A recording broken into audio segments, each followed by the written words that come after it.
A ver, el cuerpo humano comparte un 18% de su química exacta con el mineral más duro e indestructible de la Tierra. Y bueno, este es un dato que, no sé, parece sacado de un libro de curiosidades científicas, Totalmente, sí. pero en realidad es el ancla de una de las metáforas más potentes que existen sobre el potencial humano. Hoy vamos a explorar por qué, tanto biológicamente como psicológicamente, pues no somos ni la mitad de frágiles de lo que solemos pensar. Es que es un punto de partida fascinante. O sea, a menudo vemos nuestra propia biología como algo, no sé, súper vulnerable, ¿verdad? Sujeto a enfermedades o simplemente al paso del tiempo. Claro, frágil, sí. Eso es. Pero olvidar que estamos hechos literalmente del mismo material base que un diamante, pues es perder de vista una realidad fundamental sobre, bueno, sobre la resistencia que todos llevamos dentro. Es de lo que trata nuestra inmersión a fondo de hoy. Vamos a desgranar los conceptos centrales de un manual de desarrollo personal y autodescubrimiento que se titula Sé un héroe, descifra tu grandeza. Ujú. Pero, a ver, que nadie se confunda. La misión de este análisis de hoy no es hablar de, no sé, de figuras con capa que van volando por ahí. No, no, en absoluto. O sea, la obra se aleja por completo de lo que es la ciencia ficción o de esa fantasía inalcanzable. El enfoque es radicalmente terrenal. Terrenal y muy psicológico, ¿no? Sí, psicológico y sobre todo práctico. Se centra en decodificar qué significa realmente esa figura del héroe, pero en el plano cotidiano, en el día a día. Claro. Entonces vamos a examinar ese viaje mental que requiere la transformación, analizando pues símbolos protectores como la galea, que luego entraremos en eso, y por supuesto esa asombrosa metáfora del diamante. Que tiene mucha miga, sí. Ya te digo. Y todo para entender el mecanismo exacto mediante el cual cualquier persona puede volverse imparable. Así que para quien nos escucha, pues es el momento ideal para cuestionar un poco los límites preconcebidos. Pero bueno, antes de emprender cualquier viaje, hay que entender quién viaja. Fundamental, claro. Y aquí surge un choque frontal con la definición clásica de heroísmo. Porque, a ver, tradicionalmente, cuando pensamos en un héroe, la imagen automática es la del sacrificio. Sí, el bombero, ¿no? Exacto. Alguien que, yo qué sé, entra en un edificio en llamas para salvar a un desconocido, poniendo su propia vida en último lugar. Es que esa es la narrativa clásica. O sea, está súper arraigada en nuestra herencia cultural e histórica. Siempre se ha puesto el foco en el rescate ajeno, a costa de uno mismo, básicamente. Ujú. Y a ver, es una visión muy noble, indudablemente, pero desde el punto de vista del desarrollo personal puede resultar muy paralizante, ¿Paralizante por qué? pues porque si el heroísmo requiere siempre un peligro mortal o un sacrificio absoluto, pues la inmensa mayoría de la gente asume que no está cualificada. O sea, piensan, bueno, yo no soy un héroe. Claro, yo soy una persona normal y corriente. Y ahí es donde este concepto da un giro de 180 grados. El planteamiento del libro es que atreverse a seguir los sueños propios, remar a contracorriente de las expectativas que tiene la sociedad y conquistar un propósito individual, Eso es. pues que eso es exactamente lo que convierte a alguien en un héroe en formación. Pero, a ver, me voy a poner un momento en el papel de abogado del diablo, ¿vale? A ver, dispara. A primera vista, ¿no suena esto a egocentrismo puro y duro? Quiero decir, vivimos en una época hiperindividualista. Decir que perseguir tu propio éxito es de ser un héroe, Suena un poco egoísta, ¿verdad? suena a excusa para pensar solo en uno mismo, ¿sí? Ya, es la duda súper lógica que surge al leer esa premisa. Pero la respuesta está en entender cómo funciona la mecánica del impacto social. O sea, el logro humano no ocurre en el vacío, nunca. ¿Vale? La grandeza genuina nace de la interacción con los demás. El rescate propio no es el destino final, sino que es el requisito previo e indispensable. Piensa en la analogía de las mascarillas de oxígeno de los aviones. Ostras, claro. Las instrucciones típicas de póngase su mascarilla antes de ayudar a los demás. Exactamente. O imagina un faro en la costa, ¿vale? Su propósito es guiar a los barcos en la oscuridad para que no naufraguen. Pero claro, si la estructura del faro se está desmoronando o si su bombilla está fundida, pues a ver, ¿a quién va a salvar? ¿A nadie? Tiene todo el sentido. O sea, no se puede construir un puente estable sobre unos cimientos que se están hundiendo. Eso es. Si una persona no logra transformar su propia realidad, si vive, digamos, anclada en la frustración o en el resentimiento por no haber seguido su propio camino, Que de eso hay muchísimo, por desgracia. muchísimo, pues esa persona no tiene las herramientas emocionales ni la energía vital para elevar a su entorno. Y lo que expone el texto es que en el momento en que alguien materializa su propósito, ahí se desencadena un efecto sociológico.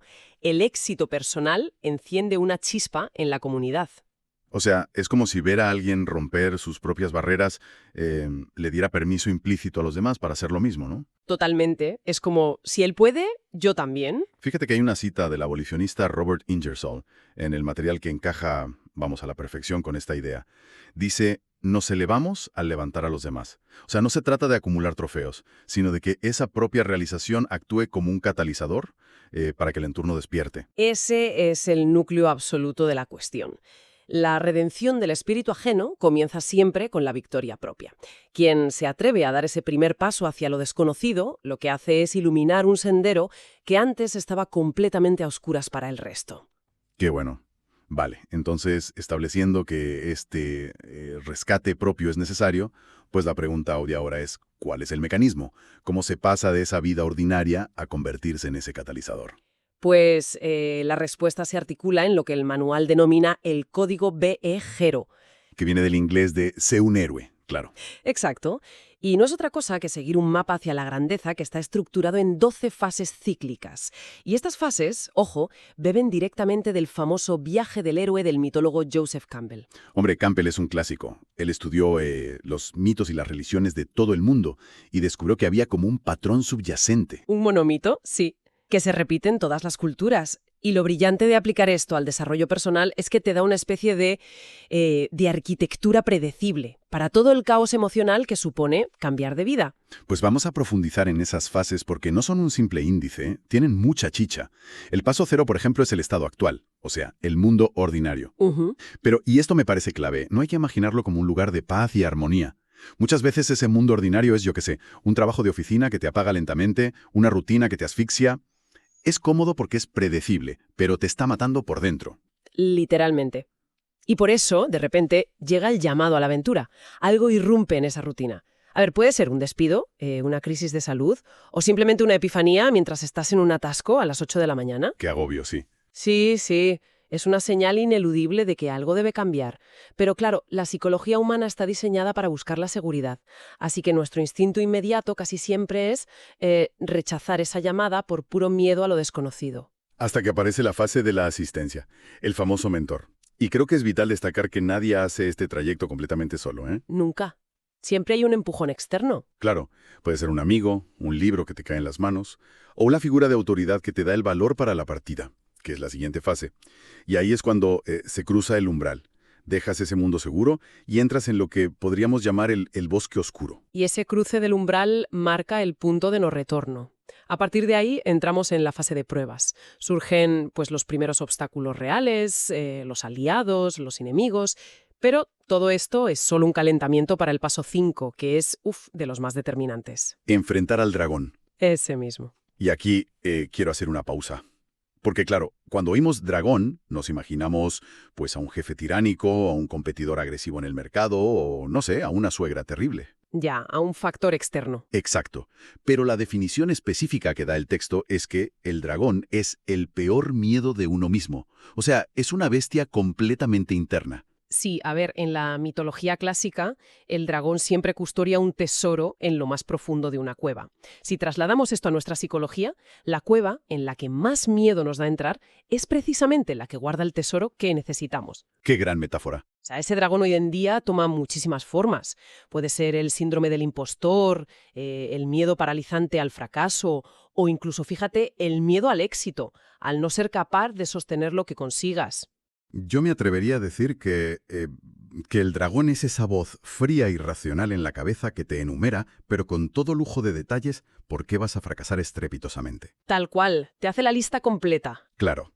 Y luchar contra eso lleva irremediablemente a la fase 6, que es la crisis. Se describe como un momento donde el héroe, y cito textualmente, incluso muere, solo para renacer.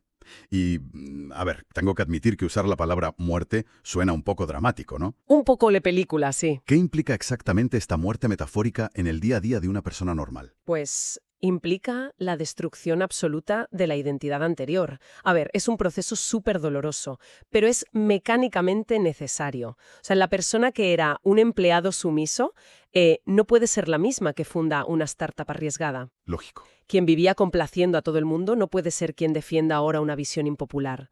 Las viejas creencias, limitantes, las excusas, todo eso tiene que morir en esa crisis para dejar espacio a la nueva versión. Porque si no hay esa muerte... Si no hay limpieza, es solo un parche, ¿no? Exacto. Solo eres una persona asustada intentando actuar de forma diferente, pero tu núcleo sigue siendo el mismo. Ya veo. Bueno, pues una vez que uno sobrevive a esa crisis, a esa noche oscura del alma, llegan las recompensas. Se obtiene el tesoro, que vendría a ser esa nueva habilidad o un autoconocimiento súper profundo.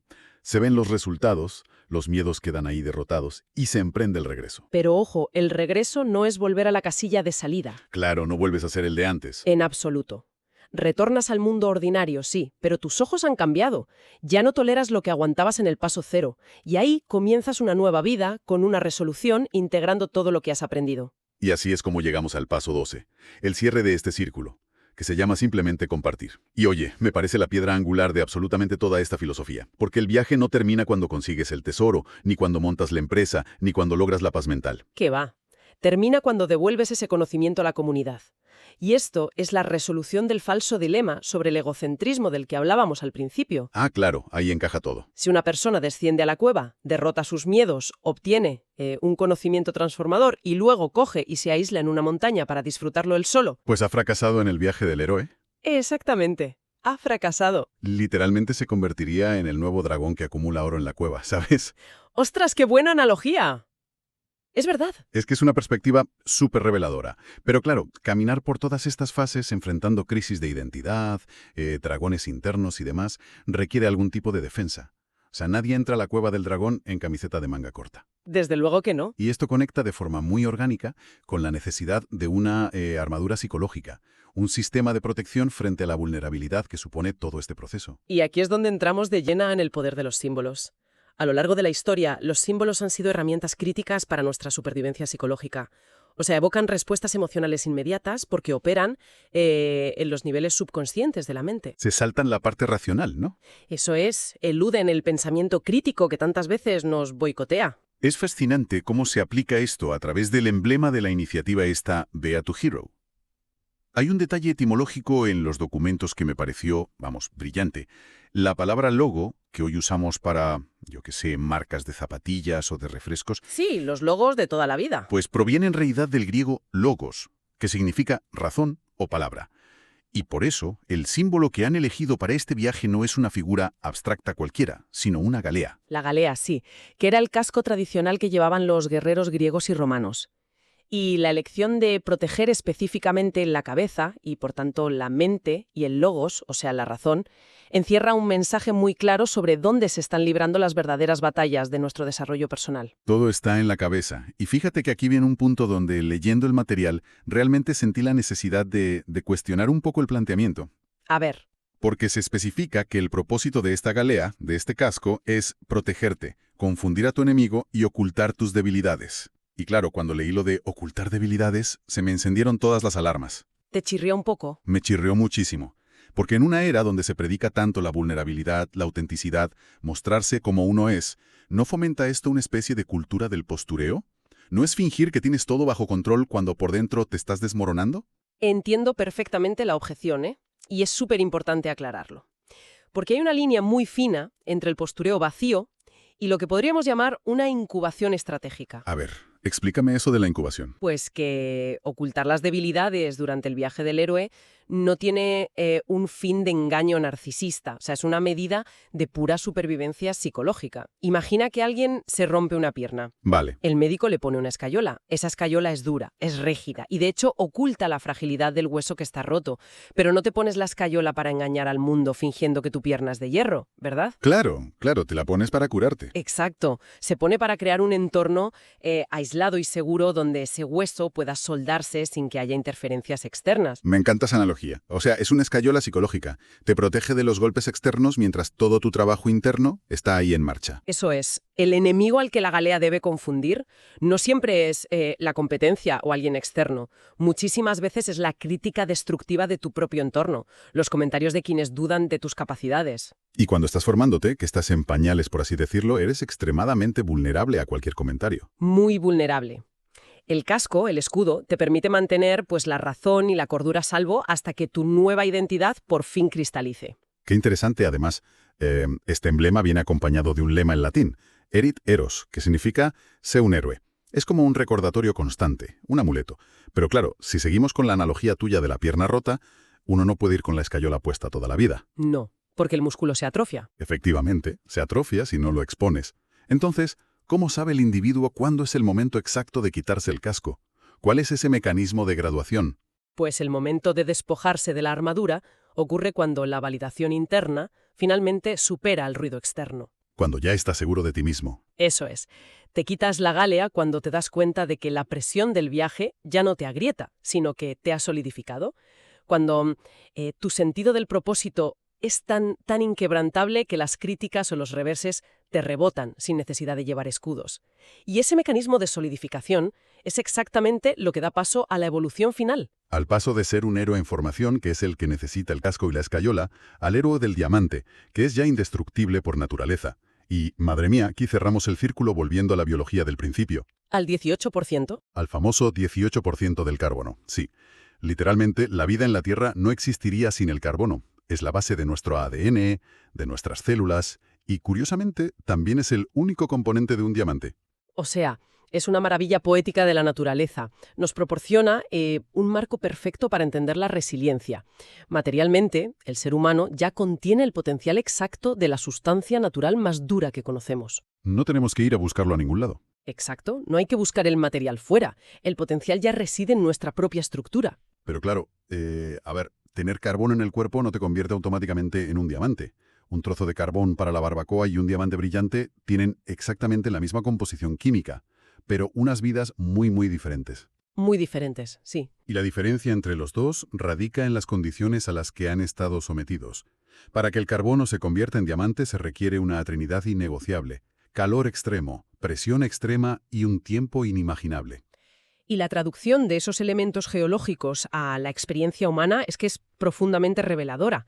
A ver, el calor extremo se traduce en pasión. Pasión. Sí, una intensidad emocional que quema todas tus excusas.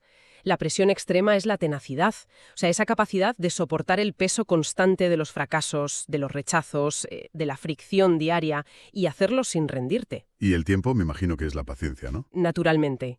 Entender que las transformaciones reales y profundas no ocurren nunca de la noche a la mañana. ¿Sabes qué es lo que más me impacta a mí de toda esta analogía? ¿El qué? El entorno geográfico donde se forman. Porque los diamantes no se forjan en la superficie del planeta. Ahí, yo qué sé, disfrutando de la brisa o tomando el sol a la vista de todos. Para nada. Se forman en el manto terrestre, a cientos de kilómetros de profundidad, en la más absoluta oscuridad, en un silencio total y en una soledad aplastante. Es que ese es el verdadero viaje del héroe, reflejado en la geología. Es la cueva del dragón multiplicada por 1000. El trabajo más duro, la verdadera transformación del carácter de una persona, se hace siempre lejos de las miradas de los demás. Cuando no hay nadie aplaudiendo en las redes sociales, ¿verdad? Totalmente. Esas madrugadas estudiando, esos fines de semana trabajando en un proyecto que tu familia no entiende, los momentos de duda en completa soledad. Pues toda esa es la presión tectónica operando sobre el carbono. Ostras, y ojo que el ascenso a la superficie también tiene su miga. El texto señala que puede ser mediante una erupción volcánica así rápida, explosiva, o un lento movimiento geológico que puede llevar vidas enteras. Es un recordatorio brutal de que el éxito nunca es un molde estándar. No, cada uno tiene sus tiempos. A veces alguien irrumpe en el mundo de forma meteórica, violenta, y otras veces es la culminación de décadas de trabajo silencioso. Claro. Pero, y esto es clave, el aspecto más profundo de convertirse en un diamante, y lo que da sentido a toda la dureza del proceso, pues no es la invulnerabilidad, es lo que el diamante hace con la luz. Ah, el propósito del brillo. Y aquí volvemos al paso 12 del que hablábamos antes, el de compartir, y a la idea inicial de que esto no va de egocentrismo. Exactamente. O sea, un diamante en la oscuridad más absoluta no se distingue de un trozo de cristal común. No brilla solo por existir. Su grandeza solo se manifiesta cuando interactúa con la luz. Ujú. Y su función no es absorber la luz y quedársela de forma egoísta, sino captarla y refractarla, creando un espectro multicolor que ilumina todo a su alrededor. El heroísmo final no es ser el más duro para dominar a los demás. Sino utilizar esa claridad y esa dureza que te has ganado a pulso para reflejar el resplandor en los corazones de la gente que te rodea.